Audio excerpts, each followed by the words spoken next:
함성과 박수로 성폭력, 성차별 없는 세상을 열어젖히는 수원시민 이어 말하기 행사를 시작하도록 하겠습니다. 오늘 이 자리는 여러분들도 다 기억하시겠지만 지난 1월 말에 서지현 검사가 방송에 나와서 자신의 성폭력 경험을 이야기하면서 그것이 얼마나 자신의 삶에 큰 영향을 미쳤고 힘들었는지를 굉장히 어렵게 하지만 용기를 내서 고백을 했습니다. 그리고 그 이후에 많은 여성들이 일상에서 우리가 어떤 폭력을 겪고 있고 차별을 겪고 있는지 여성들이 용기 내어서 이야기하고 있습니다. 수원에서 이런 흐름을 이어가고자 오늘 이런 자리를 마련을 했습니다. 제가 가장 많이 하고 싶었던 얘기는 부모님 이야기예요. 왜냐하면 저한테 가부장제를 가장 많이 전수하셨던 분이거든요. 저는 보통의 가부장 제도를 잘 수행하는 가정에서 일남 일녀의 딸로 태어났어요.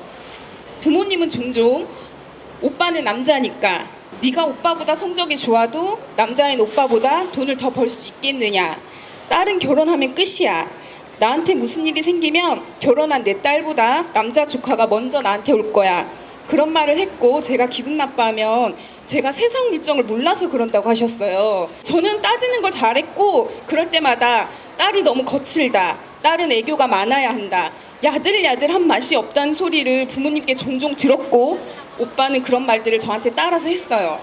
저에게 여자의 자세를 그렇게 가르쳤듯이 오빠에게는 아빠가 없으면 네가 가장이다, 이런 무게를 주었어요. 그리고 무게와 함께 권리도 주었죠. 제가 여기 나와서 이런 얘기하면 저 딸이 또 저기 가서 집안 망신시킨다고 또 저를 탓하실 거예요.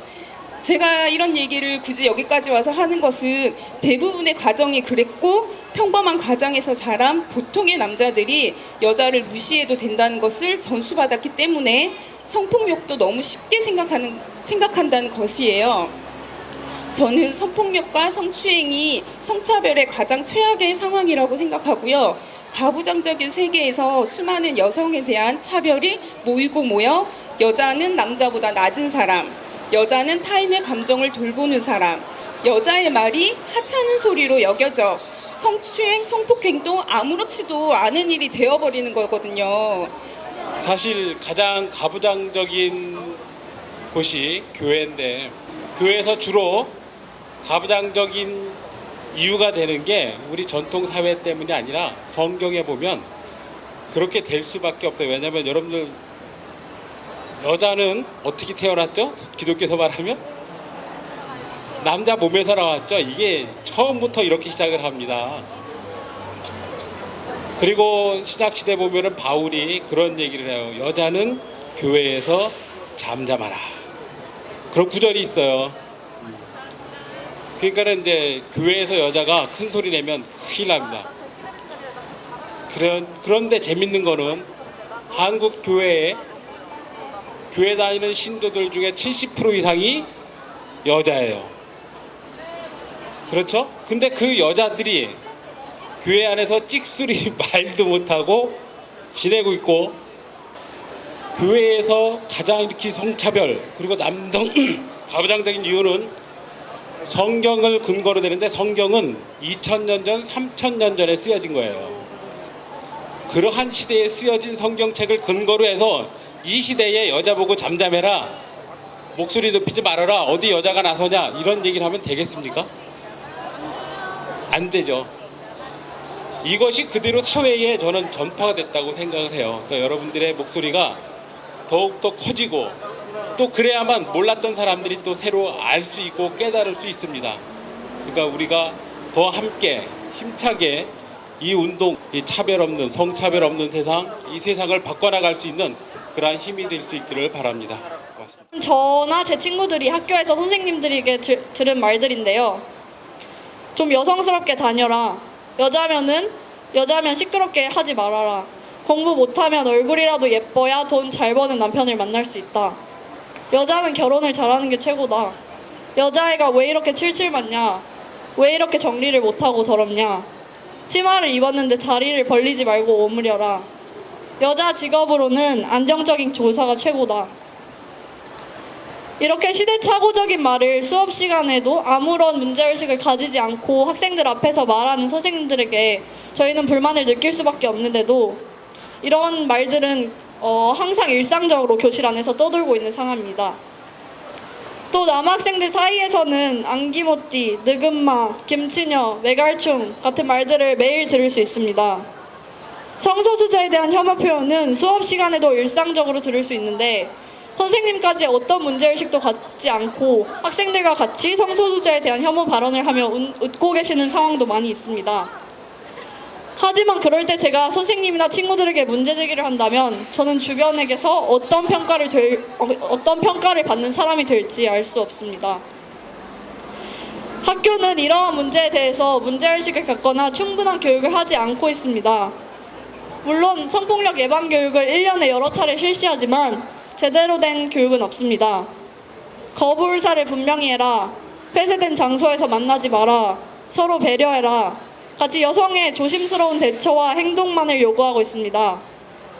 또 교사에 의한 성폭력이 이미 여러 학교에서 수차례 충격적으로 드러나고 있는데도 성폭력 예방 교육에서는 교사에 의한 가해 상황이 전혀 다루어지지 않고 학생 간의 가해 상황만이 다루어지고 있는 상황입니다. 우리는 이런 상황을 일상적으로 학교에서 평소의 일처럼 매일 겪고 있습니다.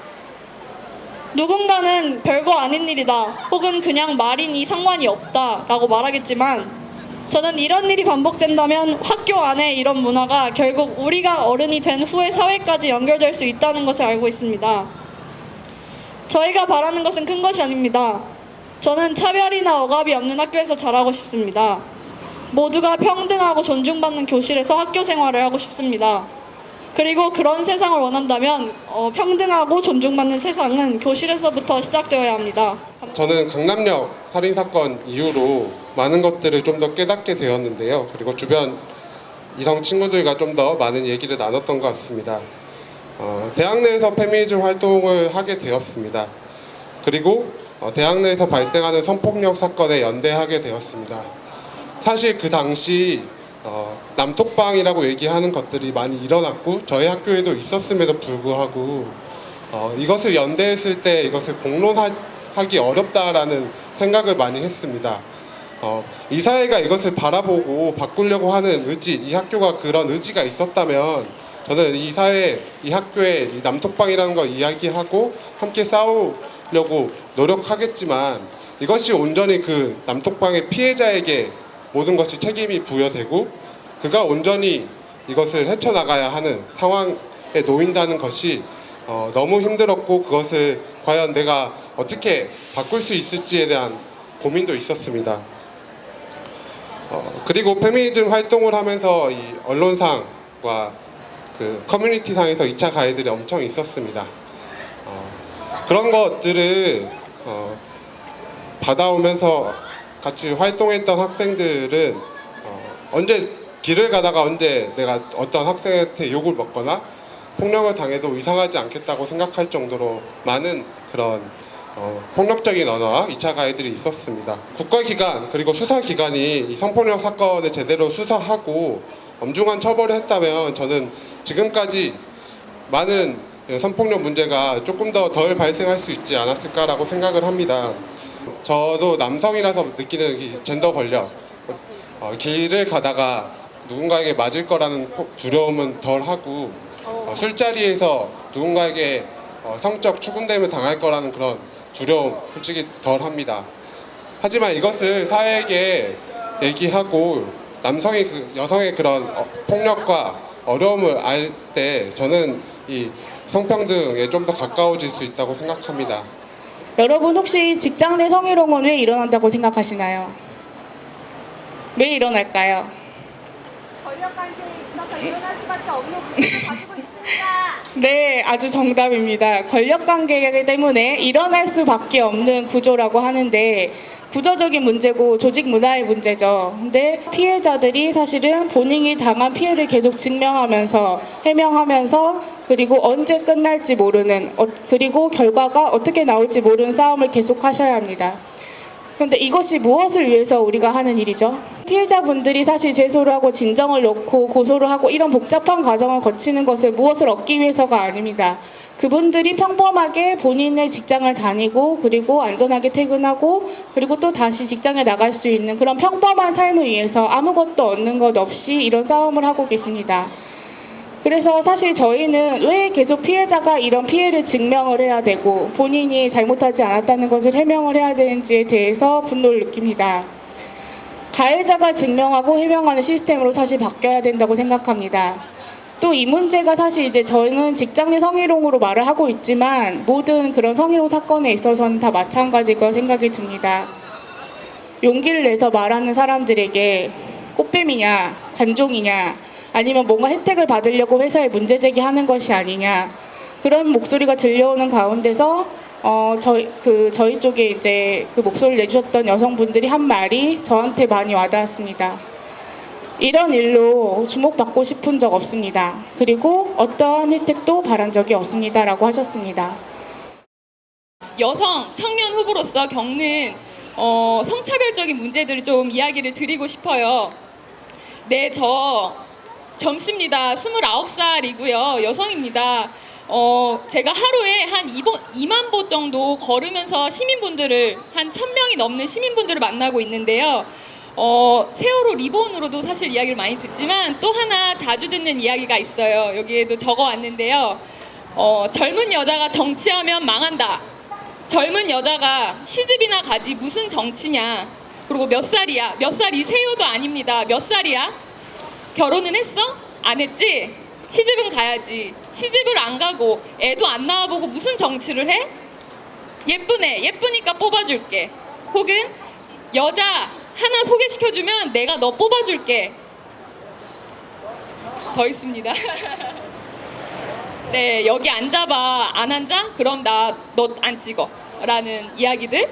그리고 이뿐만 아니라 일상에서 허리를 쓰다듬는다던가 이제 악수를 너무 꽉 세게 하시는 분들도 많이 계시고요. 뭐 툭툭 치는 건 기본이고 끌어안으시는 분들도 시민분들도 많이 계십니다. 물론 젊은 후보 진짜 지지해 주시는 분들도 많지만 이런 게 아직 우리 한국 사회의 현실인 거고요. 그리고 이 공직 후보자의 후보가 되어도 겪는 아니 오히려 후보이기 때문에 감수하라 말하는 성차별적인 발언과 문제들입니다. 실제로 다른 지역에 출마한 여성 청년 후보가 명함에 이제 자기 번호를 적었대요.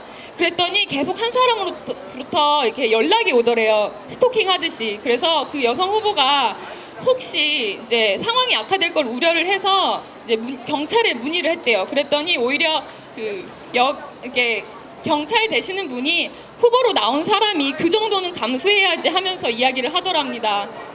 네, 경찰이 네 아직도 성차별의 문제가 이렇게 개인의 문제에 놓여져 있습니다. 여러분, 저는 아직도 혼자 걷는 밤 길거리가 너무 무섭고요. 같이 쓰는 공중화장실이 너무 두렵습니다. 그리고 화장실에 작은 구멍이라도 나 있으면 휴지로든 뭐로든 다 막고 싶고요. 네, 여기 계신 여성분들도 많이 그렇게 느끼실 거라고 생각합니다. 내일 모레면 강남역에서 여성 혐오 살인 사건이 된 지 이제 2주기가 되는 날입니다. 2년이 지나 과연 우리 사회는 얼마나 달라졌는가 생각해보면 여기저기 미투 이야기하고 페미니즘이 이렇게 핫해지는 걸 보면 진짜 많이 변했구나 싶다가도 내 일상의 문제들은 아직 여전한 것 같습니다. 이제 겨우 말하기를 시작한 것 같고요. 하지만 말하는 것으로부터 이야기는 시작된다고 믿습니다. 무엇이 문제인지 알고 말하고 깨닫고 하면서 우리는 비로소 변화할 수 있다고 생각합니다. 부디 말하는 것, 듣는 것을 멈추지 않길 바라주시고요. 또 함께해 주실 간곡한 마음으로 이야기를 드립니다. 그리고 제가 살아오면서 겪어왔던 성차별, 여성 성소수자로서 겪어왔던 성차별에 대해서 이제 좀 타파하자, 좀 평등한 세상으로 나아가 보자라고 이야기하고 싶습니다. 그러니까 제가 성 정체성, 저를 여성으로 규정하고 있고 제가 좋아하는 성적 지향은 똑같이 생물학적 여성을 좋아합니다. 그래서 뭐 흔히 말하는 레즈비언이라고 하죠. 여성 동성애자입니다. 네.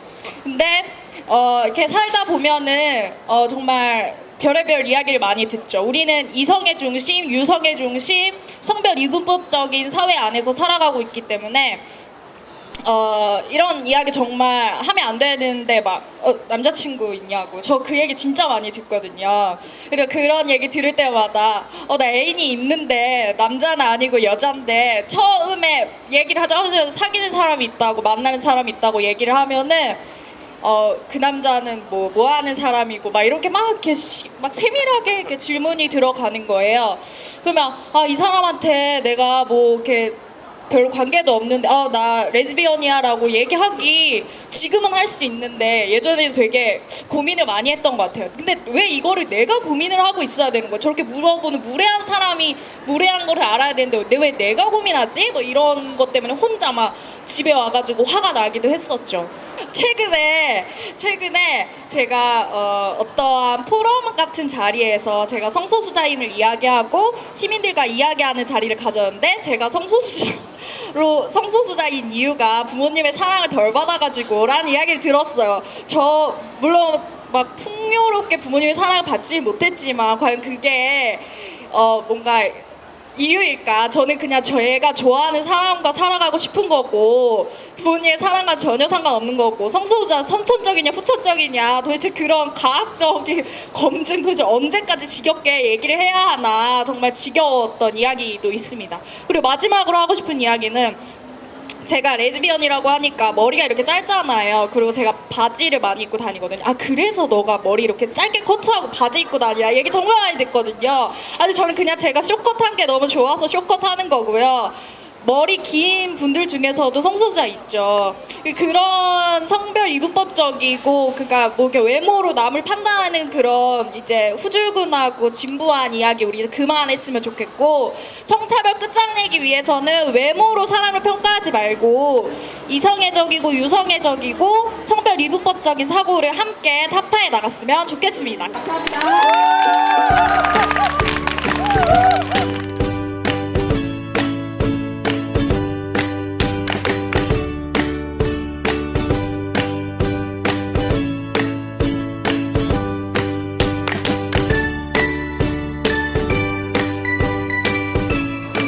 학생들도 이런 얘기 들어요? 누가 그런 얘기? 엄마요. 엄마가요? 저는 평범한 세상을 바랍니다. 남자라고 해서 다른 일을 하고 여자라고 해서 다른 일을 하는 게 아니라 같은 일을 하고 똑같은 임금을 받을 수 있는 세상을 바랍니다. 성폭행 가해자가 정말 술 마셔서 그랬다. 이런 것처럼 정당화되지 않는 세상이 되었으면 좋겠습니다. 동일 범죄, 동일 처벌 원합니다. 나는 공평한 세상을 바랍니다. 남녀 차별이 없는 세상을. 그게 좋은 세상입니다. 평등한 세상을 바랍니다. 남자 여자뿐만 아니더라도 모든 성들이 다 이렇게 존중하고 뭐라고 해야 되지? 이해받을 수 있는 세상을 원합니다. 저는 피해자가 움츠러들지 않는 세상이 왔으면 좋겠어요. 너무 가해자는 뭐 감옥 들어가서 죄책감이 좀 이렇게 힘들 수도 있겠지만 대부분 이렇게 뭐를 잘못했는지 잘 모르고 그냥 편안하게 사는 것 같더라고요. 피해자들은 막 너무 힘들어서 자살까지 가잖아요. 그래서 좀 법이 그리고 너무 솜방망이라 법이 더 강화됐으면 좋겠고 피해자들이 당당해지는 사회가 왔으면 좋겠어요.